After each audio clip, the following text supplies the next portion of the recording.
Hello and welcome back again to the course Comprehensive Slope Stability Analysis using PLAXIS 2D.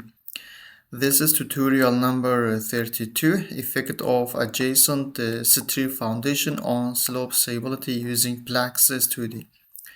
So our purpose in this tutorial to investigate the effect of this adjacent strip foundation on the stability of this slope geometry.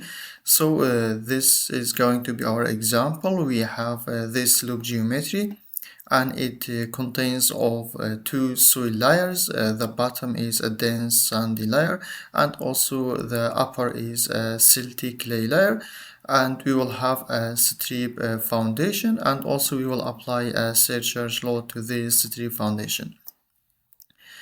So this is the exact geometry of the slope and soil stratigraphy. As you can see, the slope is 1.5 horizontal and 1 vertical, and the height of the slope is 10 meter. The strip foundation is located 3 meters away from the crest of the slope. Strip foundation, we will model this strip foundation using a plate element in PLAXIS 2D. So to convert the foundation dimension to plate element, we have these formulas which are used in PLAXIS 2D. So we need to use a flexural rigidity and normal stiffness for the foundation based on these two formula.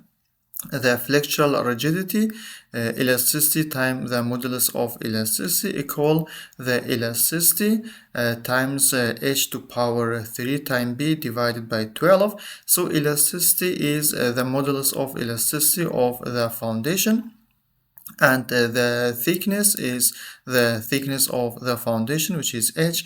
B equal per meter, because we are using a plane strain, so the b will be 1 meter and we will divide by 12. And the normal stiffness, we will multiply the elasticity of the foundation multiply by the area of the foundation. So it will be E times thickness of the foundation times the width or 1 meter length of the foundation. So the properties of the reinforced concrete assume it, as you can see in here, we assume the width of the foundation is 5 meter and the thickness is 0.5 meter.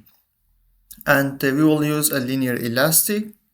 We assume the unit weight is 24 kilonewton per cubic meters, and the modulus of elasticity is assumed approximately to be 30 times 10 to power 6 kilonewton per square meter, and Poisson ratio 0.2.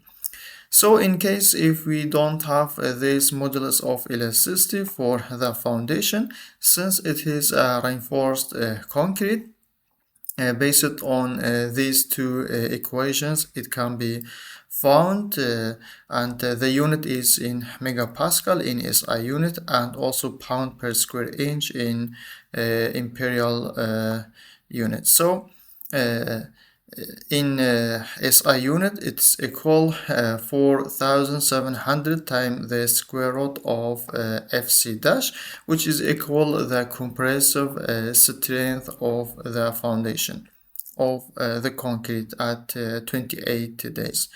So based on this formula, we will find the flexural rigidity and normal stiffness like this one. E times I, E equal this value, and time 0.5 to power 3 times 1 divided by 12, as you can see, and also elasticity times area, which is equal normal stiffness, and can be found like this one. In this strip foundation, the interfaces also should be activated, and after that we have applying load, and then safety factor after applying load, and safety factor before applying the load. So we save the project and we start calculation. And right now we will see how this adjacent strip foundation will affect the safety factor for this slope.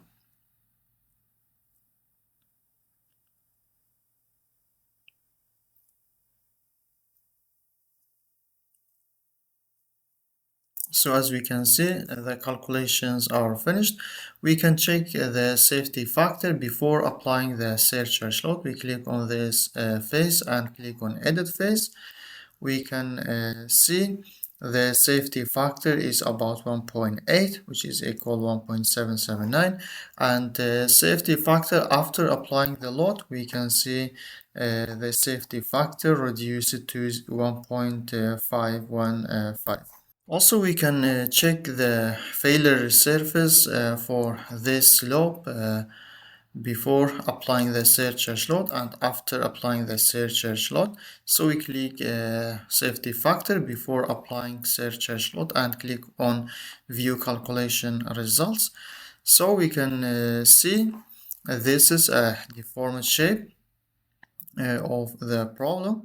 So we can see before applying the surcharge load, this is the most critical failure surface and comes from this point, like this one, to the toe of the slope. Also we can check it in here, phase diametric strain. As we can see, this is the critical failure surface of the slope before applying the surcharge load. So after applying the surcharge load, if I select this phase, we can see the failure surface shifts to this point and comes like this one until the toe of the slope. And again, if I click on deformation and select diametric strain, we can see how applying this surcharge load to this strip foundation affected the failure surface and the stability of the slope. So this was for this lecture. I hope it was clear and useful. Thank you for watching. See you in the next tutorial.